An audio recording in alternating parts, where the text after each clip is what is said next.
Adapun syarat-syaratnya wudu aya 5 ya. Yang pertama ma'un mutlak, air yang mutlak. Berarti kalau kita kepengen kenal sama yang namanya istilah air mutlak, kita harus kenal juga sama yang namanya air mustakmal. Kita harus kenal juga sama yang namanya air mutaghayyir. Kita harus kenal juga sama yang namanya air mutanajis. Baru kita bisa memahami dengan sempurna apa itu ma'un mutlak, air yang mutlak, atau ma'un tohur, air yang suci mensucikan. Jadi 3 kriteria air mustakmal itu. 1 berarti dia itu bekas dipakai sesuci wajib. 2 berarti dia itu harus sedikit, kalau banyak walaupun bekas dipakai sesuci wajib tidak termasuk air mustakmal. Tak namun dipakai sesuci toharoh yang bukan wajib, sunnah seperti tajimul wudu, tetap dia masih dikategorikan ma'un mutlak. Seperti lagi wudunya orang mau thalabul ilmi, dia punya wudu.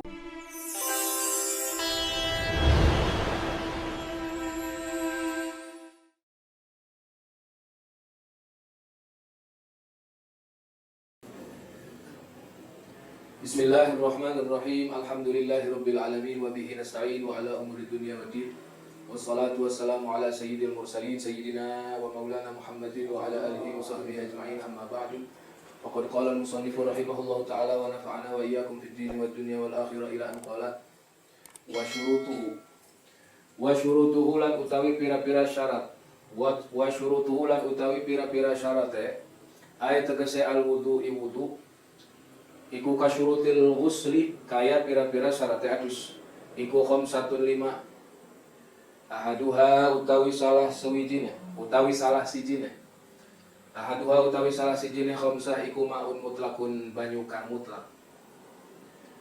Fala yarfa'u maka orang angkat al hadatsa ing hadas, wala yuzilu lan orang hilang akan an najisa ing najis, wala yuhasilu lan orang hasil akan ing sa'irat taharati sakarine taharoh, walau masnunatan senajan anane taharoh masnunatan iku taharoh kang den sunnahaken illal ma'ul mutlaku angin banyu kang mutlak. Wa huwa lan utawi banyu kang mutlak iku ma banyu yakau kang tumiba alaihi atase ma apa ismul ma'i ngaran banyu bila qaidin kelawan tanpa qaid. Wa in rasyahalan senajan ngerembes apa ya banyu min bukharil ma'i saking uape banyu at-tahuri kang suci tur nyuci akan al-mughla kang diumepaken au ustuhlika atawa istahlaka atawa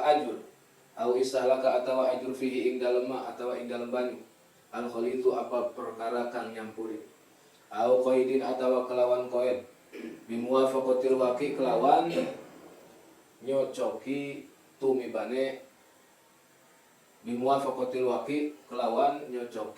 tumibane sama bahri seperti banyu segara atau banyu laut. Bikhilafi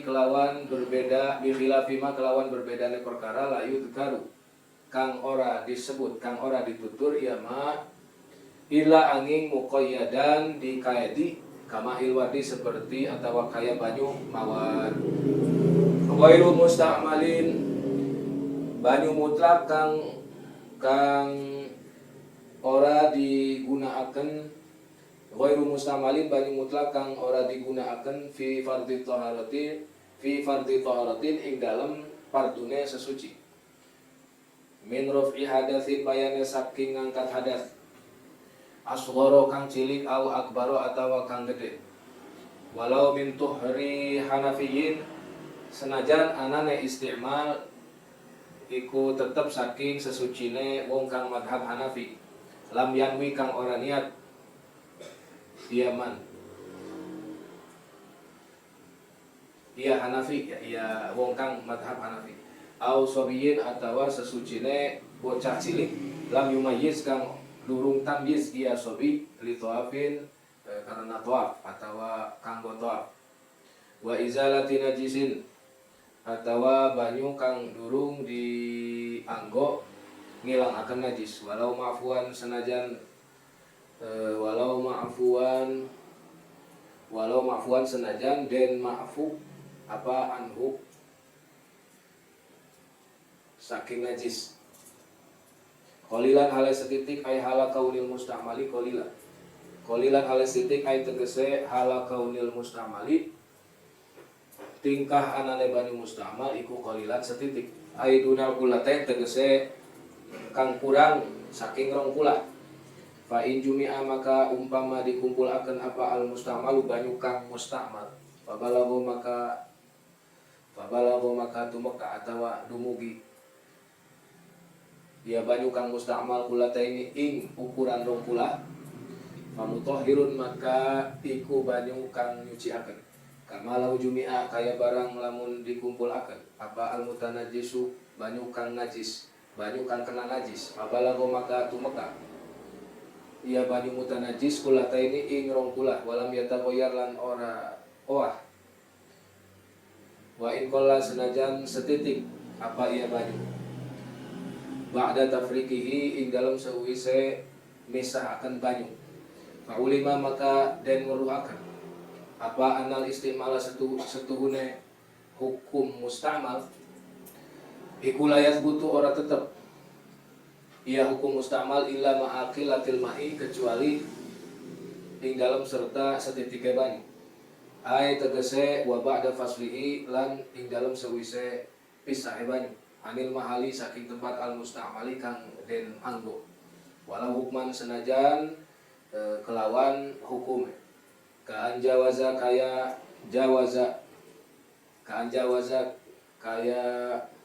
ngelewati iya ma mangkibal mutawati ing pundake wong kang wudu auruk batahu atawa dengkule wong kang wudu. Wa in adalan senajan malik iya ma limahalihi marang nggone banyu atau nggon asale banyu au intaqala atawa pindah iya maun min yadin saking tengen li ukhra marang tengen kang wenehe. Naam iya bener la yadurru ora bahaya fil muhdisi ing dalam wong kang hadas apa infisolul ma'i misahe banyu minal kafi saking efek-efek tangan telapak tangan ila sa'idi marang manggi ngaranna tah sa'idi batang leungeun wala fil junubi lan ora bahaya fil junubi ing dalam wong kang duweni hadas gede apa infisoluhu misahe banyu minar roksi saking das ila nahwi swadri marang umpamane dada mimma bayane saking perkara yang ribu kang kafrah fihi ing dalem apa at-takhadufu netese banyu. Wallahu a'lam bishawab. Yang pertama adalah syarat sholat itu toharoh, bersuci. Bersuci ada 3 macam, ada bersuci dari hadas kecil yaitu wudu, bersuci daripada hadas besar yaitu mandi, bersuci daripada najis yaitu toharotu an najisin, dari najis. Maka pertama Kiai Musonib akan membahas sesuci dari hadas kecil yaitu wudu. Yang akan dibahas pertama wudu. Kemarin sudah takrif atau definisi wudu itu apa sudah kemarin dibahas di dalam kitab Fathul Mu'in pada pertemuan yang lalu. Maka sekarang akan masuk kepada pembahasan syarat-syarat wudu. Syarat-syarat wudu. Syarat-syarat wudu termasuk syarat-syarat wudu ini daripada hukum wad'i. Hukum itu kemarin telah dibahas, ada hukum taklifi, ada hukum wad'i. Syarat itu termasuk hukum wad'i. Hukum wad'i itu gampang cerita yaitu cara pelaksanaan sebuah ibadah. Jadi ibadahnya wudu, pelaksanaannya gimana? Ya ada syarat dan ada fardu, ada pembatalan yang harus dijauhi dan lain sebagainya. Sekarang kita masuk kepada pembahasan syarat wudu. Sebelum kita masuk kepada pembahasan syarat wudu yang jumlahnya juga ada 5, ada baiknya kita mengetahui sabda Nabi Shallallahu Alaihi Wasallam tentang wudu. Kata Rasulullah Shallallahu Alaihi Wasallam, man tawaddo'a fa ahsanal wudu'a. Siapa orang yang berwudu kemudian memperbaiki wudunya, bukan hanya berwudu saja tapi juga memperbagus, memperindah wudunya. Kharajat khotoyahu, maka kejelekan-kejelekan, dosa-dosa yang ia miliki akan keluar min jasadihi, dari badannya dia, hatta takhruja min adfarihi, sampai keluar menetes daripada kuku-kuku dia. Jadi jelema anu saya wuduna divariasi lah wuduna teh, ku wudu lupang alusna. Maka hasil daripada wudu yang bagus itu yang rapih bisa merontokkan atau meleburkan dosa-dosa yang ada pada diri orang yang berwudu dengan bagus tersebut. Di antara membaguskan wudhu itu yang melebihi daripada batasan-batasan di dalam masalah wudhu, seperti membasuh tangan sampai sikut, maka dia melebihinya gitu sampai ke atas daripada sikut.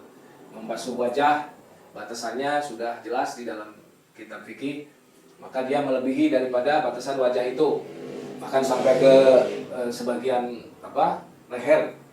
Nah, itu fadilahnya bisa merontokkan atau meleburkan dosa-dosa dari orang tersebut. Waqala Nabi sallallahu alaihi wasallam, dan Kanjeng Nabi juga pernah bersabda, la yuhafidu 'alal wudu illa mu'min. Tidak menjaga wudu kecuali itu orang beriman. Jadi wudu itu identik dengan iman. Wudu teh identik dengan iman. Karena bagaimana tidak identik dengan iman? Orang yang habis mandi pakai sabun bersih, pakai sampo, bahkan pakai minyak wangi, kan menurut akal mah ya sudah bisa dikatakan bersih lah, wangi, bisa langsung sholat. Ini harus wudu dulu gitu sebelum sholat. Padahal wudu sama mandinya dia kan bersihan mandinya dia, bersihan mandi manehanana. Tapi kedua manehanana teh wudu lah gitu sampai sholat. Sanajan manehanana geus bersih umandi. Karena memang agama menyuruh untuk wudu.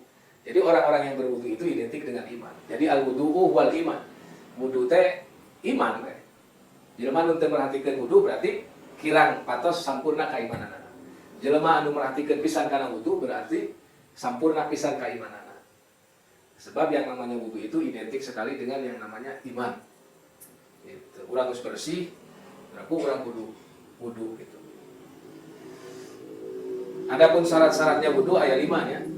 Yang pertama ma'un mutlak, air yang mutlak. Air yang mutlak. Itu syarat wudu yang pertama. Atau air yang tohur. Ada 2 istilah, ma'un mutlak, aya istilah deui ma'un tohur. Naon sih ma'un mutlak teh? Gampang nyarita mah kieu.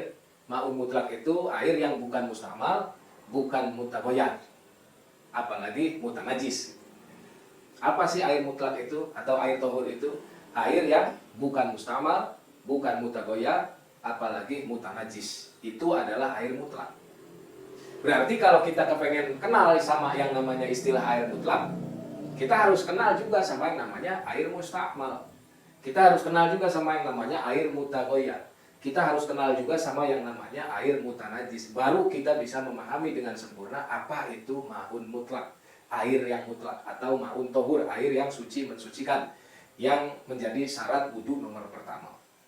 Jadi kesempurnaan pemahaman di dalam memahami air yang mutlak itu harus memahami juga air mustamal, harus memahami air mutaghayyar, harus juga memahami air mutanajis. Baru pahamnya sempurna tentang air mutlak. Alhasil tidak sah seseorang mengangkat hadas, teu meunang wudu, teu meunang nu ngaranna mandi janabah kecuali make cai nu mutlak. Nu kumaha cai mutlak teh nya tadi anu lain mustamal, nu lain mutaghayyar, jeung anu lain mutanajis, itu namanya ma'un mutlak. Syarat pertama wudu harus pakai air yang mutlak atau air yang tohur. Kalau mau diistilahkan dengan istilah yang mudah, air itu dibagi menjadi 3 kategori. Yang pertama aya cai anu suci mensucikan. Yang kedua air yang suci tapi tidak mensucikan. Yang ketiga air mutanajis. Ini air semua cerita tentang air dalam agama tidak keluar dari 3 kategori itu. Kalau enggak suci mensucikan, berarti dia suci tidak mensucikan, atau dia itu air yang mutanajis. Nah, air mutlak itu air yang suci juga mensucikan. Artinya suci itu bisa dipakai untuk bersuci atau tidak najis. Artinya air yang suci itu berarti tidak najis. Mensucikan bisa dipakai untuk mengangkat hadas seperti wudu dan mandi janabah. Juga bisa digunakan untuk menghilangkan najis. Yaitu air mutlak. Yang kedua air yang suci, dia suci tidak najis. Kalau seseorang sholat memegang air itu tidak membatalkan sholatnya karena air itu tidak najis. Yaitu air suci yang tidak mensucikan. Suci tapi tidak bisa dipakai bersuci. Air yang macam apa itu yang seperti itu? Air yang mutaghayyar dan air yang mustamal. Mustaghayyar dan mustamal itu masuk kepada kategori air yang suci tapi tidak mensucikan. Ya suci, tidak najis, tapi tidak bisa digunakan untuk bersuci. Bersuci dari hadas atau bersuci dari najis, tidak bisa. Yang ketiga air mutanajis, komo eta mah. Jadi Air yang terkena najis tidak sama sekali tidak bisa digunakan untuk bersuci. Bahkan air tersebut najis hukumnya. Nah, air mutlak ini masuk kategori air yang pertama, air yang suci dan dia juga bisa digunakan untuk bersuci. Itu air mutlak. Atau bisa juga didefinisikan dengan air yang tidak memiliki kain atau embel-embel yang sifatnya melekat.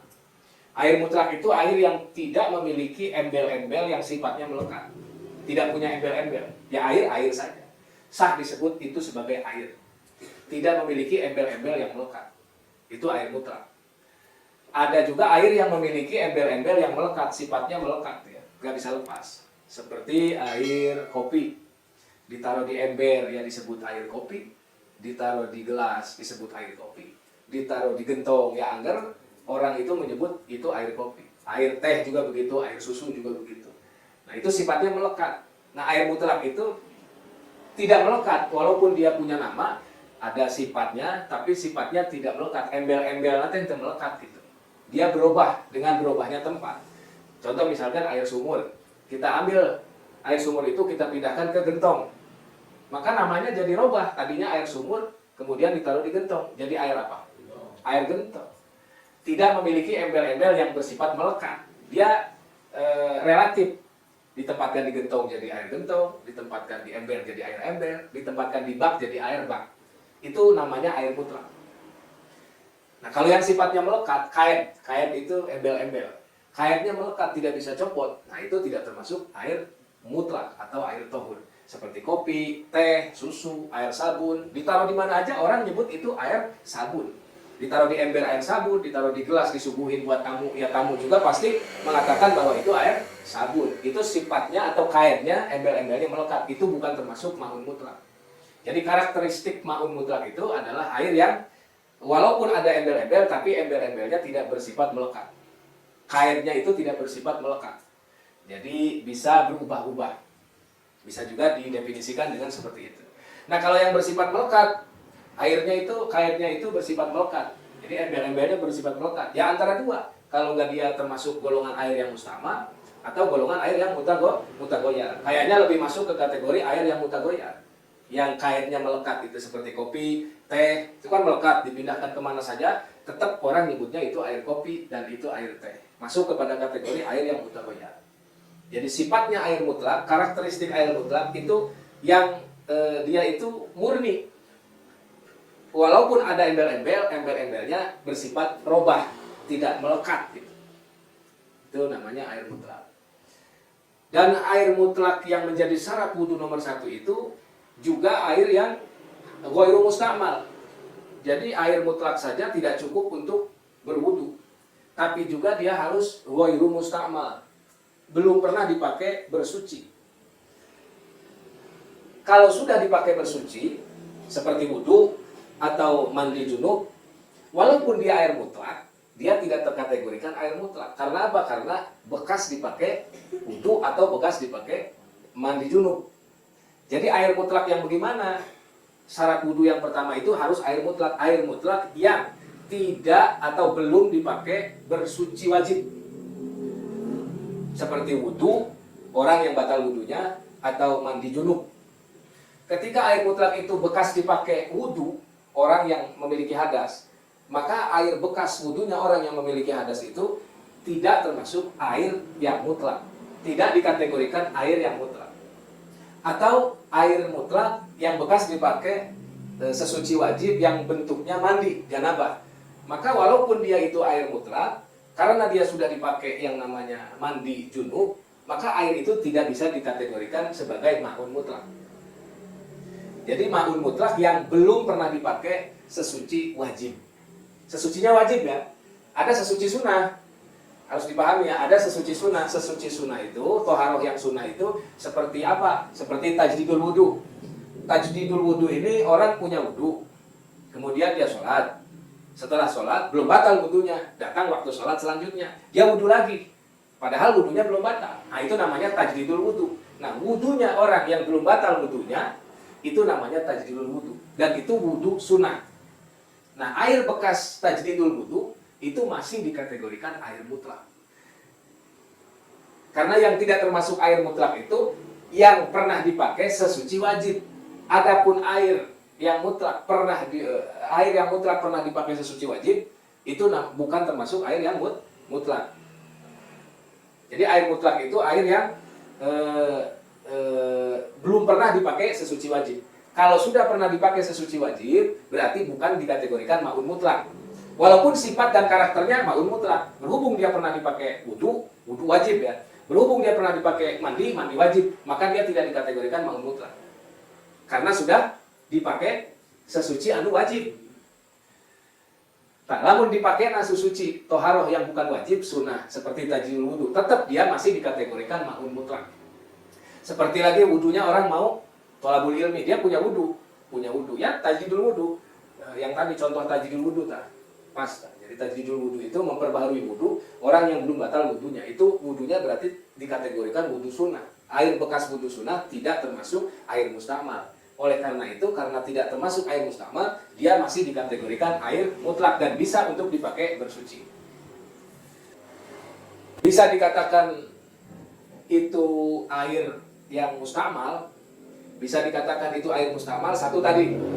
Ketika airnya itu telah dipakai bersuci wajib. Itu satu ya. Yang kedua, dikatakan itu air mustamal berarti bukan air mutlak. Ketika airnya itu sedikit. Ini dua syarat yang kita bisa membedakan antara mustamal atau bukan. Ketika airnya banyak, walaupun dipakai sesuci wajib seperti wudu atau janabah, maka air itu tidak dikategorikan air mutlak. Tetap disebut nama mutlak. Air tersebut tidak dikategorikan mustamal. Tetap air itu dikategorikan ma'un mutlak, bisa dipakai sesuci karena banyak. Jadi bisa disebut air itu mustamal kalau memenuhi dua kriteria. Yang pertama, jika dipakai sesuci wajib seperti wudu, orang yang batal wudunya. Kemudian junub. Dan juga syarat yang kedua, kriteria yang kedua yaitu airnya sedikit. Maka disebutlah itu air mustamal, tidak disebut air mutlak. Kalau airnya banyak, maka tidak disebut air mustamal, walaupun dia pernah dipakai sesuci wajib. Terusnya, gitu ta. Jadi cai mutlak teh cai nu lain mustamal. Lain mutagoyar, lain mutanajis. Cai bisa disebut cai mutlak, lamun eta cai can dipakai sesuci wajib. Oge eta caina teu saeutik. Lamun caina geus dipakai sesuci wajib, maka eta cai disebut cai mustamal, lain cai mutlak. Jeung lamun caina anu tilas dipakai sesuci wajib saeutik, eta disebut cai mustamal, lain cai mutlak. Lamun caina loba sanajan pernah dipakai sesuci wajib seperti wudu dan janabah, maka itu tidak termasuk kategori air mustamal, tetap masuknya kategori air mutlak.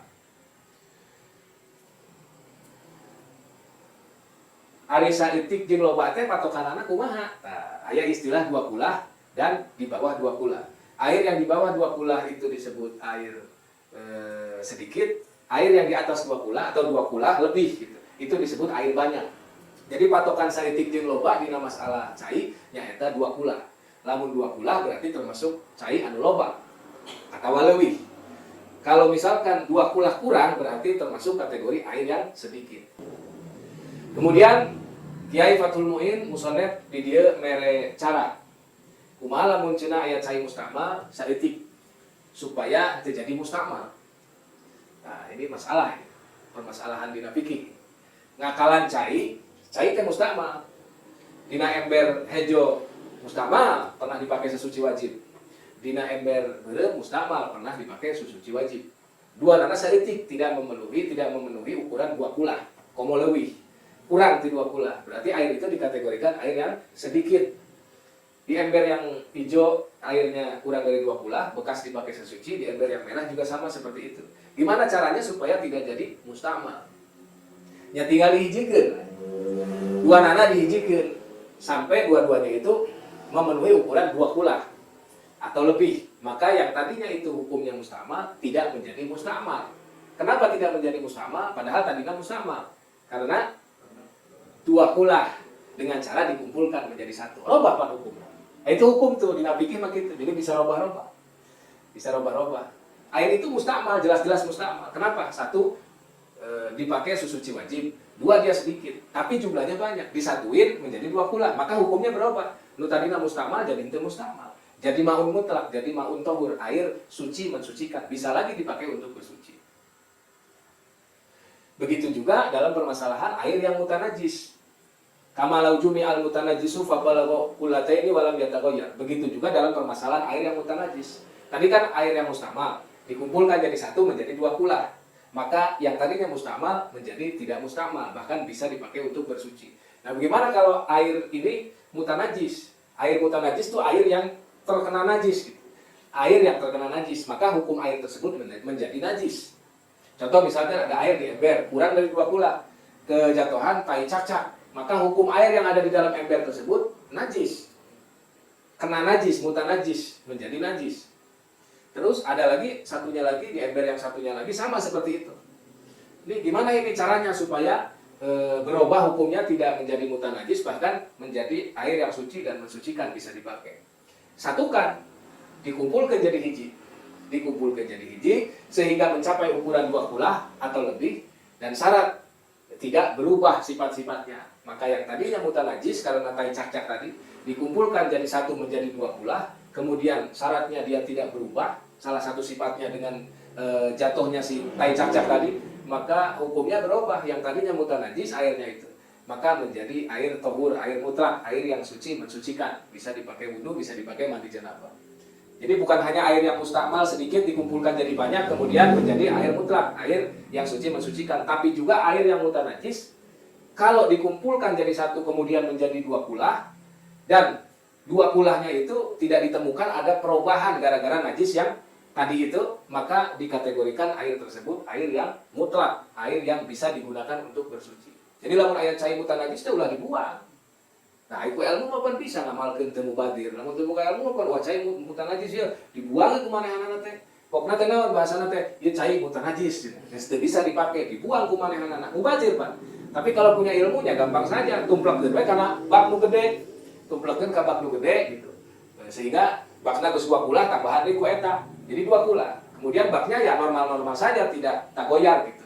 Terubah gitu ku datangna cai anu mutanajis tadi teh, maka hukumnya ya air mutlak bisa dipakai bersuci, suci dan bisa dipakai bersuci. Jadi ulah dipicit. Tapi asa jarangnya bak bersih-bersih gitu diasupkeun cai anu mutanajis, asa jarang. Ieu mah kasusna jigana leuwih cocok cai teh sagelas gitu. Ku eueuh cai misalkeun nya garing teh gitu, musim kemarau, tapi ada air gitu, cuma sedikit gitu air. Tapi masing-masing air itu teh mutanajis, ya satuin aja. Karena nggak ada air gitu kan, cuma ada itu-itunya, satuin aja, disatuin. Ketika disatuin tidak berubah gitu sifat-sifatnya, maka air tersebut menjadi suci dan mensucikan. Walaupun tadinya ketika masih sedikit-sedikit masih bisa, itu semua dikategorikan mutanajis, tidak bisa dipakai untuk bersuci. Ketika dikumpulkan jadi satu menjadi 2 kula lebih dan tidak berubah sifat-sifatnya, maka air tersebut menjadi berubah hukumnya, yang tadinya mutanajis menjadi suci mensucikan, jadi air tohur. Wa in qala ba'da tafriqi, walaupun ketika dipisahkan lagi menjadi qalil lagi gitu, menjadi sedikit lagi. Udah digabungin air mutanajis itu, udah digabungin jadi satu menjadi 2 kula, kemudian tidak berubah salah satu sifatnya. Sifat air itu kan rasa, kemudian bau dan warna, tidak berubah itu, aman-aman saja. Padahal tadinya mutanajis. Maka ketika disatukan dan tidak berubah, hukum air tersebut berubah kategorinya, yang tadinya mutanajis menjadi air yang mutlak, air yang bisa dipakai untuk bersuci. Walaupun ketika dipisahkan gitu, dipisahkan lagi gitu kan, menjadi sedikit lagi kan, menjadi sedikit lagi, tetap hukumnya menjadi suci. Tidak kembali ke hukum yang pertama. Tidak kembali ke hukum yang pertama. Ini mah teknik ya mah. Ulinanana ulama. Saking jerona ilmuna sampai-sampai bisa mengatasi masalah-masalah yang seperti ini gitu. Paham ya? Fa'ulima annal istimala la yathbutu illa ma'aqillatil ma'. Jadi dari pembahasan yang di atas itu, yang tadi telah lewat, telah dijelaskan, bisa diketahui bahwa yang namanya air mustamal itu tidak disebut air mustamal kecuali dengan dua kriteria. Kriteria yang pertama, dia itu airnya sedikit, qillatul ma, airnya sedikit. Airnya sedikit. Yang kedua, bekas dipakai sesuci wajib, sesuci wajib. Dan ditambahkan lagi oleh musonef di sini, wa ba'da faslihi anil mahalil musta'mal. Dan juga ditambahin lagi kriteria yang ketiga, ini detail banget ini. Kriteria yang ketiga, bisa dikatakan air itu mustakmal, bekas dipakai sesuci wajib, ketika sudah infisol, lamun geus misah tina tempat wudhu atau tempat mandi besar. Tempat wudhu berarti anggota wudhu. Tempat mandi besar ya berarti tubuhnya dia. Ketika air itu sudah terpisah dari anggota wudhu, maka yang terpisahnya itu dikategorikan air mustakmal. Kalau masih bolak-balik mondar-mandir di anggota wudhu atau di anggota mandi, yaitu seluruh tubuh, maka air itu tidak dikategorikan air mustakmal. Masih air suci mensucikan. Artinya, ketika air itu ada di anggota telapak ini, punggung, tangan, maka bisa dipakai untuk mensucikan batang tangan gitu di atasnya. Karena dia belum terpisah. Kan ini udah dipakai buat nyuciin ini. Masih bisa dipakai untuk mensucikan ini. Yang penting belum terpisah, belum misah dari anggota wudhunya. Jadi dikategorikan air itu mustakmal, bekas dipakai sesuci wajib kalau air itu sudah berpisah dari anggota basuhan tersebut. Kalau di wudhu ya berarti anggota wudhu. Kalau mandi berarti anggota mandi, jami'ul badan, semua badan. Kalau belum pisah ya belum dikategorikan air mustakmal. Jadi 3 kriteria air mustakmal itu. 1 berarti dia itu bekas dipakai sesuci wajib. 2 berarti dia itu harus sedikit, kalau banyak walaupun bekas dipakai sesuci wajib tidak termasuk air mustakmal. Yang 3 harus sudah misah dari anggota basuhan tersebut. Kalau masih nempel di situ tidak disebut air mustakmal. Masih bisa, namun didinya mah dibolak-balik kan masih bisa. Wallahu a'lam bishawab.